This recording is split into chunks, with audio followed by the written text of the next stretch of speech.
Continuamos en la UNED en el grado de Criminología y estamos hablando de la introducción a la psicología. Y hablemos de la teoría de la evolución. Hasta mediados del siglo XIX, la idea de que Dios era el creador de todos los seres del planeta fue compartida por gran parte de los científicos occidentales hasta que Charles Darwin aporta evidencia sobre los mecanismos de la evolución de las especies. Su teoría de la selección natural dio un cambio radical al pensamiento vigente hasta entonces, ofreciendo otra explicación acerca del origen del ser humano que le convirtió probablemente en uno de los científicos más importantes de la historia. Aunque fue Darwin el primero en aportar evidencias científicas sobre los mecanismos de la evolución mediante la selección natural, hubo sin embargo muchas otras voces que hablaban de la evolución de las especies con anterioridad. En aquellos momentos, la idea de que las especies pudiera cambiar y dar origen a otras nuevas resultaba insólita. Sin embargo, las aportaciones de grandes viajeros como Marco Polo, Cristóbal Colón o Magallanes fueron fundamentales para dar a conocer multitud de historias de territorios hasta ese momento inexplorados y descubrir una gran diversidad de especies de plantas, animales y fósiles hasta entonces desconocidas. Todo ello, junto con algunos descubrimientos, como el microscopio, que posibilitó el estudio de organismos de pequeño tamaño, así como las estructuras celulares de los tejidos, aportó una visión nueva del mundo.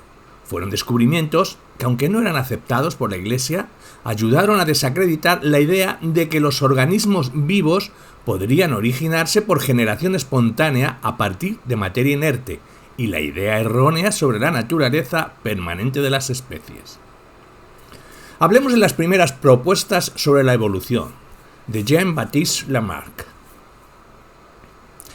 El botánico francés Jean-Baptiste Lamarck, 1744-1829, fue el primero en sugerir que los organismos evolucionan y se transforman para adaptarse a los cambios del entorno. Lamarck inició el estudio del mundo natural desde una nueva perspectiva, afirmando que la vida posee la propiedad innata de mejorar con el paso del tiempo. Existía, según Lamarck, una tendencia natural hacia la perfección, de manera que los organismos iban evolucionando desde formas más simples e imperfectas a otras más complejas y perfectas, el principio de la perfección. Sostenía que estos organismos más simples se originaban por generación espontánea y eran las fuerzas de la naturaleza las que actuaban sobre ellos hasta conseguir la máxima perfección, transformándose finalmente en seres humanos. Lamarck, que era un gran aficionado a la geología, explicó que del mismo modo que la Tierra cambia con el tiempo, que no es inalterable, las especies que la habitaban también lo hacen, luchando por adaptarse continuamente a las nuevas exigencias de su hábitat. De este modo, los seres vivos iban evolucionando de generación en generación y adaptando sus cuerpos físicamente a las condiciones del entorno. Explicaba que este proceso se producía por impulsos internos que eran como una especie de fuerza vital de los seres vivos que los dotaba de una capacidad transformativa y como consecuencia irían perdiendo aquellas características que no resultasen adaptativas al entorno y por el contrario desarrollando aquellas otras que sí lo fueran. Las circunstancias concretas de cada entorno en la naturaleza serán entonces las que imponga el uso y el desuso de los distintos órganos, de modo que aquellos más utilizados tenderán a desarrollarse, mientras que el resto, por el desuso, tenderán a atrofiarse. La función crea el órgano. Explicaba, por ejemplo, que el largo cuello de las jirafas era la consecuencia de cómo el ambiente imponía cambios en la conducta de la jirafa, obligándola a estirarse para poder acceder a las hojas de los árboles que cada vez eran más altos, promoviendo así su crecimiento, añadiendo además que esos cambios eran graduales y se transmitían por herencia a su descendencia. Lamarck, 1809. En resumen, Lamarck formuló dos leyes fundamentales, la ley del uso y desuso de los órganos y la ley de la herencia de los caracteres adquiridos. Hoy día, tanto la genética como la biología han demostrado que la teoría de Lamarck estaba equivocada por diversos motivos. Además de su errónea concepción sobre la generación espontánea de los organismos para explicar el origen de la vida, es también falso que las adaptaciones de una parte del cuerpo provoquen cambios en las células que transmiten los rasgos, es decir, que los cambios por el uso y desuso de los órganos se transmitan a la descendencia. Si bien es cierto que el ejercicio de un músculo redundará en un mayor desarrollo de este, no puede sin embargo concluirse que las características adquiridas a lo largo de nuestra vida, por ejemplo un músculo más desarrollado, puedan ser transmitidas a nuestras células germinales, es decir, Estas características no pueden transmitirse a la descendencia.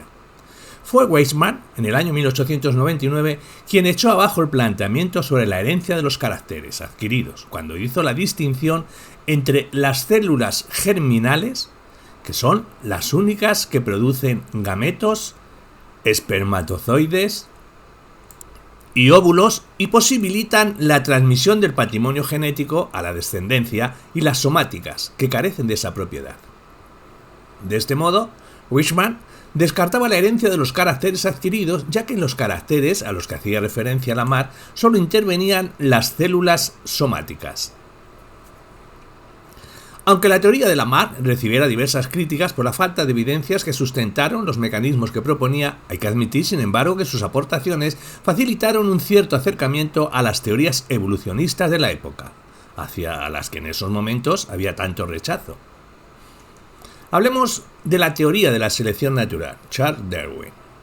La gran contribución de Charles Darwin, 1809 a 1882, que dio fundamento y carácter científico a su teoría de la selección natural, fue precisamente la aportación de evidencias científicas mediante una enorme cantidad de observaciones producto de sus viajes. La selección natural es un proceso por el cual aquellos organismos mejor adaptados sobreviven y se reproducen. Este proceso ocurre mediante pequeños cambios genéticos favorables en la población, cambios eficaces biológicamente, a lo largo de muchas generaciones.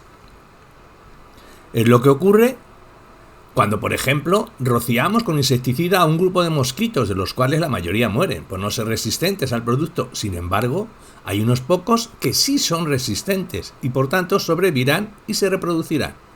Esta teoría no solo fue útil en el terreno antropológico, también su aportación sobre la evolución fue trascendental para entender la psicología actual, conocer los mecanismos por los que opera, que es imprescindible para entender el origen y evolución del ser humano. Darwin, a la edad de 22 años, fue invitado por Robert Fraser, como botánico naturalista, a una expedición alrededor del mundo a bordo del Beagle, cuya duración fue de 5 años. Este viaje, como gran entusiasta que era de la zoología y la botánica, le proporcionó la posibilidad de recolectar, fundamentalmente en el archipiélago de las Islas Galápagos, gran cantidad de tortugas, iguanas, pinzones y otras muchas especies de animales. También en Argentina recogió una gran diversidad de huesos fósiles pertenecientes a grandes mamíferos extinguidos que le serían posteriormente de gran utilidad en sus investigaciones. Al finalizar su viaje, ya en Londres, Darwin comenzó una ardua labor de ordenación y catalogación de todas nuestras recogidas, que finalizó con la publicación en 1839 de un compendio con todas sus observaciones y anotaciones científicas realizadas, donde aunó los puntos de vista de la biología, la geología y la antropología. Con esta publicación mostró su enorme capacidad de observación y de síntesis, vislumbrándose ya el germen de lo que ya más tarde iba a ser su teoría de la evolución por selección natural.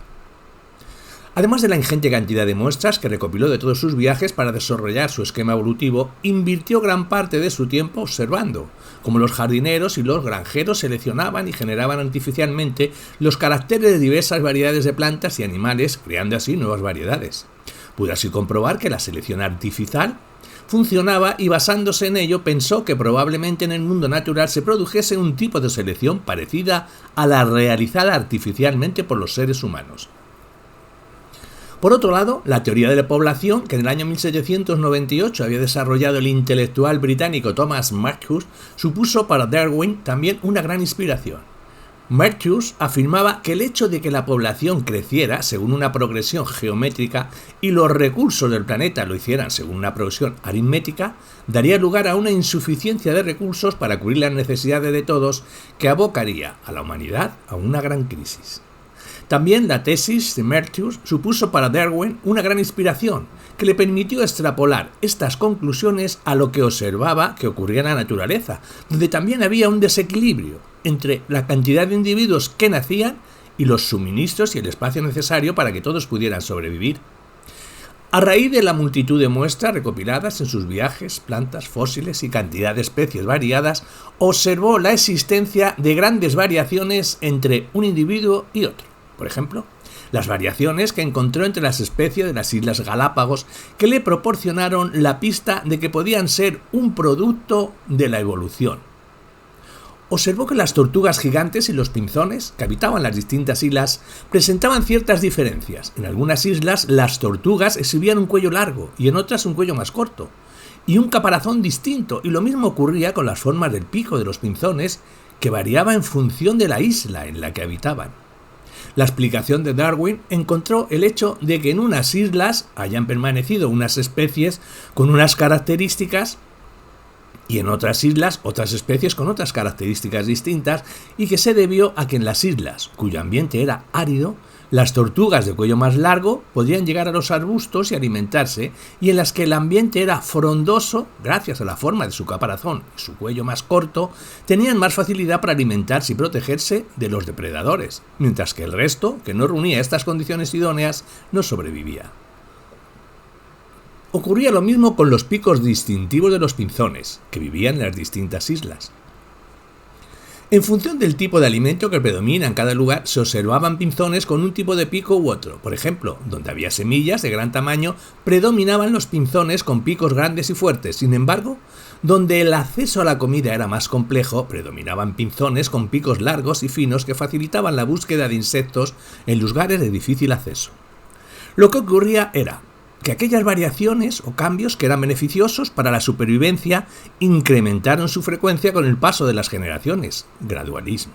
Y por el contrario, los menos beneficiosos y perjudiciales, al no lograr adaptarse a su medio, morían sin dejar descendencia. El gradualismo darwinista postulaba que las variaciones aparecían por fluctuación continua y el cambio evolutivo ocurría por acumulación de cambios mínimos en la dirección favorable. Estas variaciones se iban produciendo mediante un proceso de selección natural, donde había una lucha por la vida en la que solo los individuos mejor adaptados al entorno sobrevivían y se reproducían, dejando descendientes con características similares.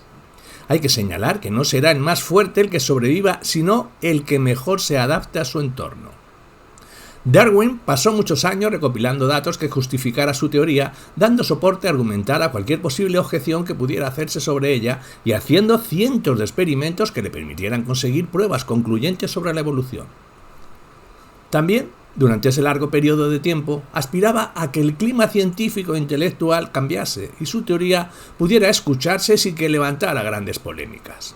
Su sorpresa fue enorme cuando en el año 1858 recibe una carta de un joven admirador, Alfred Russel Wallace, informándole de sus conclusiones acerca de la evolución y donde le pide humildemente opinión al respecto. Darwin se da cuenta de que Wallace había llegado a las mismas conclusiones que él de forma independiente. Ambos científicos contrastaron y ese mismo año presentaron un resumen conjunto de una teoría de la selección natural en la Sociedad en Línea de Londres sobre la evolución de las especies.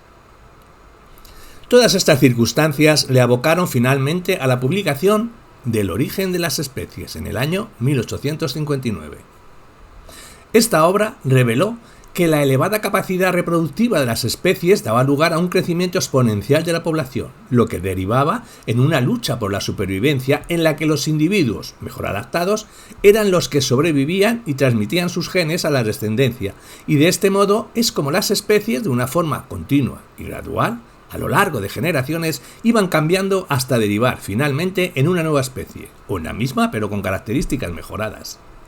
Entre los científicos la idea tuvo una buena acogida, muy distinta a la respuesta dada por los sectores más conservadores y religiosos, que se sintieron ofendidos y se negaron a aceptar ninguna evidencia. A pesar de todo, Darwin se convirtió en una celebridad y sus novedosas tesis revolucionaron la concepción del mundo, causando una conmoción científica sin precedentes.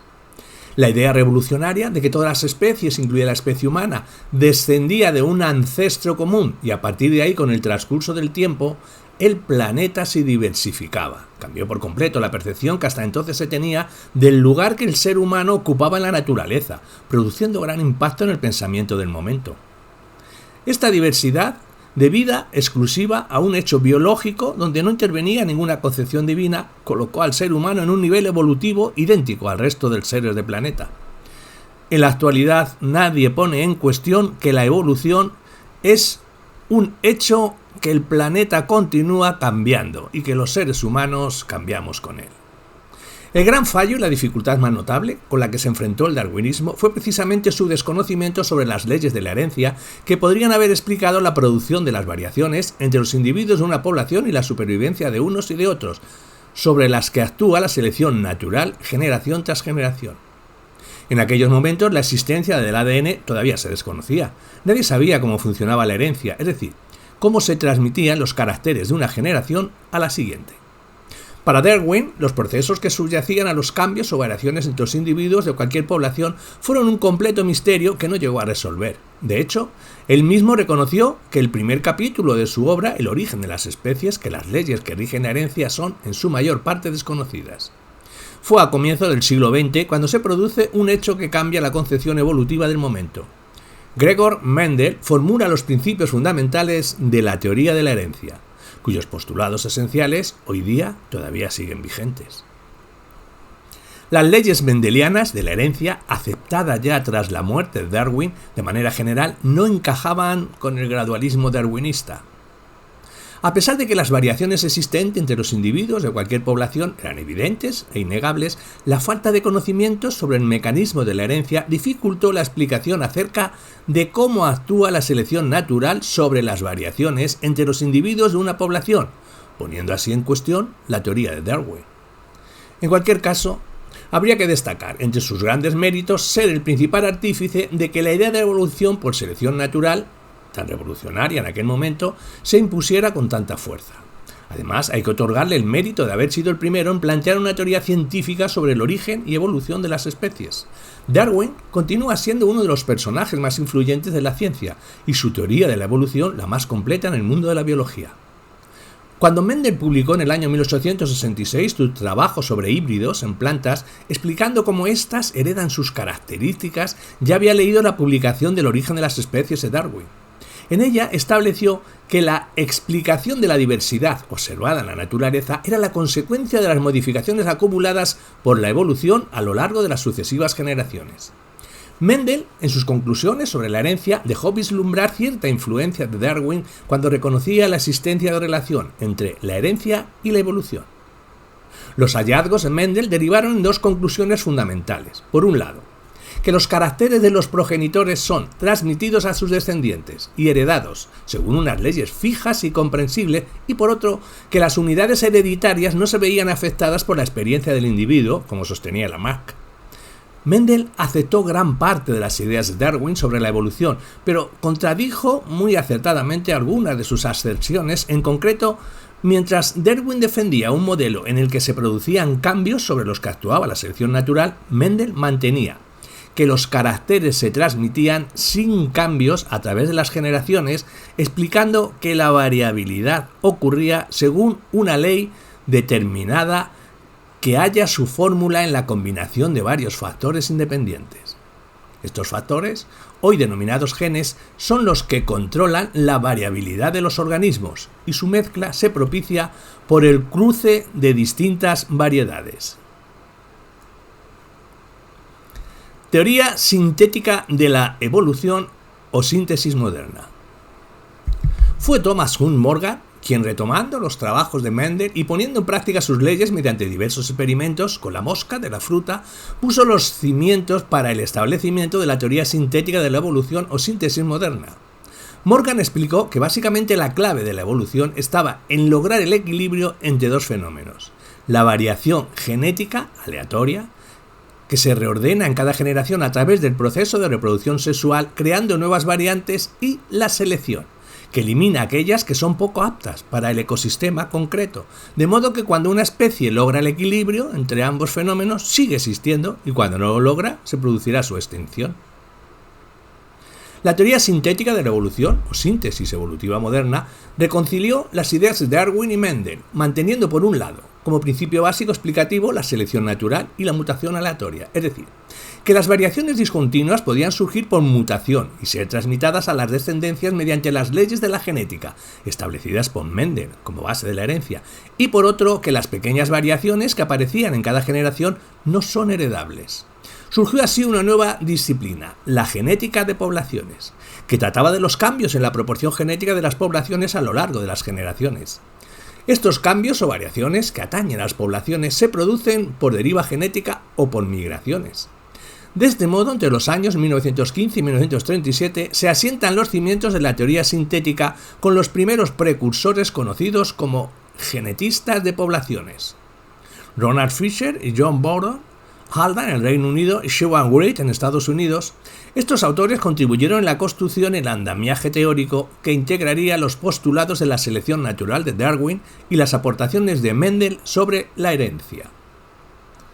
Estos pioneros retomaron el trabajo de Morgan dándole un enfoque más formal, incorporando complejos y rigurosos modelos estadísticos que explicarían cómo en una población la selección natural, al actuar de forma acumulativa sobre las pequeñas variaciones, podría dar lugar a cambios evolutivos importantes en los organismos. Estos modelos permitían hacer predicciones matemáticas bastante fiables, por lo que podría decirse que se había encontrado un aval científico que explicaba la teoría de la selección natural. Sin embargo, la gran cantidad de conceptualizaciones matemáticas que incluían sus postulados era poco aceptada por parte de los ecólogos o naturalistas de campo de momento. Además, la insuficiente corroboración empírica de sus trabajos hizo que estos primeros constructores de la teoría sintética tuvieran un escaso impacto. Entre los años 1937 y 1947 aparece un grupo de biólogos, los fundadores de la teoría sintética de la evolución: Theodosius Dostoevsky, Ernest Mayr y George Gaylord Simpson, que van a desarrollar un modelo biológico para describir cómo evoluciona y se diversifican los organismos sobre la Tierra. Desde que Dostoevsky en 1937 publicó Genetic Nature of Species Difference, el proceso evolutivo comenzó a abordarse desde una perspectiva empírica en términos genéticos. Según Dostoevsky, la base de la evolución estaría en las mutaciones fortuitas, variaciones genéticas, que realmente son el proceso responsable de los cambios evolutivos que se originan en los genes o en los cromosomas, junto con otros dos procesos que son la base del cambio heredable, además de las mutaciones: la recombinación genética y las migraciones o flujo genético. La recombinación genética es el proceso mediante el que se distribuye la información genética de unos individuos con otros en una población y tiene lugar cuando hay migraciones o flujo genético como consecuencia de traslado de los organismos de un lugar a otro, por ejemplo, por traspaso de barreras geográficas, ríos, cordilleras, mares, océanos, lo que supone una mezcla de genes de poblaciones distintas. En consecuencia, el flujo genético puede aumentar la diversidad genética de una población cuando hay inmigración y disminuirla cuando hay emigración. A lo largo del siglo XX, la teoría propuesta por Darwin ha ido enriqueciéndose con las aportaciones de múltiples áreas de la biología, la paleontología, la genética y otras ciencias análogas que daban validez a la explicación darwiniana de la selección natural y que han ayudado en la síntesis explicativa de la evolución. Las teorías actuales defienden que los seres vivos están sometidos a una lenta y constante evolución en la que interviene un proceso de selección natural, como diría Darwin, y también la acción de las mutaciones. De este modo, las mutaciones explicarían las variaciones fortuitas de los organismos y la selección natural dirigiría la evolución. En definitiva, la teoría sintética de la evolución puede resumirse en los siguientes puntos. Aúna la teoría de Darwin, la genética de las poblaciones y los principios de la genética. Rechaza la herencia de los caracteres adquiridos. Reconoce que el mecanismo principal del cambio evolutivo se produce, tal y como mantenía Darwin, mediante cambios graduales de los genes de forma espontánea, azarosa y sin ningún fin adaptativo durante largos periodos de tiempo a través de un proceso aleatorio por variaciones individuales y otro proceso determinístico por selección natural. Con respecto a la selección natural, esta desempeña el papel de dar direcciones a la evolución, actuando sobre la variabilidad genética y representando el principal motor del cambio evolutivo. Aunque el nivel en el que actúa la selección natural es individual, la evolución opera a nivel poblacional modificando las proporciones o frecuencias genéticas de una población al cabo de generaciones. Cada individuo de la población es portador de distintos genes responsables de su fenotipo, de modo que aquellos que confieren fenotipos ventajosos, esto es, que mejoren la adaptación del organismo al ambiente, incrementarán su frecuencia en la población y el resto desaparecerá. Según los principios de la biología molecular y la genética, en los individuos con reproducción asexual, la única fuente de variabilidad son las mutaciones. Sin embargo, en los individuos con reproducción sexual, además de las mutaciones, interviene el proceso de recombinación genético del ADN. Hay muchos procesos que surgen por selección natural, Pero hay muchos otros que deben al azar y no son predecibles, como por ejemplo los asociados a un accidente geológico, una pandemia, una alteración climática, una hambruna, situaciones ante las que no sobreviven necesariamente los más aptos, sino los más afortunados, dando lugar a un proceso de deriva genética. La teoría de Darwin sigue vigente, aunque se ha ido enriqueciendo con las incorporaciones de los datos derivados de investigaciones actuales. Por ejemplo, en el darwinismo se pensaba que todos los organismos, incluido el ser humano, debían adaptarse al nicho ecológico de una manera mecánica. Sin embargo, hoy está bastante aceptada la idea de que los seres vivos también son capaces de modificar el nicho ecológico, dándose entre ellos una relación de reciprocidad. Desde la psicología hay que reconocerle a Darwin que sus aportaciones sobre la evolución han abierto nuevas áreas de investigación. Este es el caso, por ejemplo, de los estudios sobre la importancia de las emociones en la función adaptativa que culminaron en el funcionalismo americano y en las teorías conductistas modernas, o de los análisis sobre las semejanzas y diferencias entre los seres humanos y los animales, que dieron lugar al estudio de la psicología animal. La teoría de la selección natural de Darwin ha sido universalmente aceptada entre los biólogos y entre el mundo de la ciencia en general, siendo en la actualidad considerada la teoría de la evolución por excelencia, que junto con la teoría sintética moderna evolutiva ha dado luz al conocimiento sobre cómo evoluciona el ser humano y las poblaciones. Para finalizar, veamos un ejemplo sobre cómo explicaría la adquisición y la evolución del lenguaje Lamarck, Darwin y la teoría sintética, partiendo del imaginario supuesto de que el lenguaje fuera una necesidad para el individuo.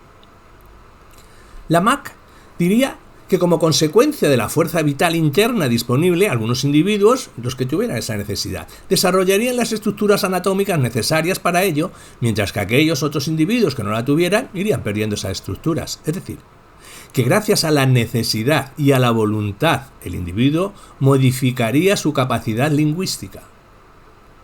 Darwin partía de que el nivel de desarrollo lingüístico es distinto entre cada individuo debido a la gran diversidad existente entre ellos y que con el paso del tiempo, de forma gradual, habría una selección natural en la que aquellos que tuvieran una mayor capacidad lingüística, variantes más adaptadas que presentan ventajas, permanecerían dejando descendencia y el resto desaparecería. Y en cuanto a la teoría sintética, es hoy día la más acertada, y en este caso no explicaría el proceso recurriendo a la variabilidad interindividual, sino a la combinación de genes en la población. Encontraremos algunos individuos con genes que facilitan el desarrollo de estructuras anatómicas y cerebrales que hacen posible el desarrollo de habilidades lingüísticas, y otros, por ejemplo, cuyos genes facilitan el color verde de los ojos. En cualquier caso, serán aquellas variantes genéticas que supongan una ventaja adaptativa, en nuestro ejemplo, en cuanto al lenguaje y el habla, las que mayor probabilidad tengan de sobrevivir y dejar descendencia. De este modo, la presencia inicial de estos genes en la población irán aumentando en sucesivas generaciones, fundamentalmente como resultado de la selección natural.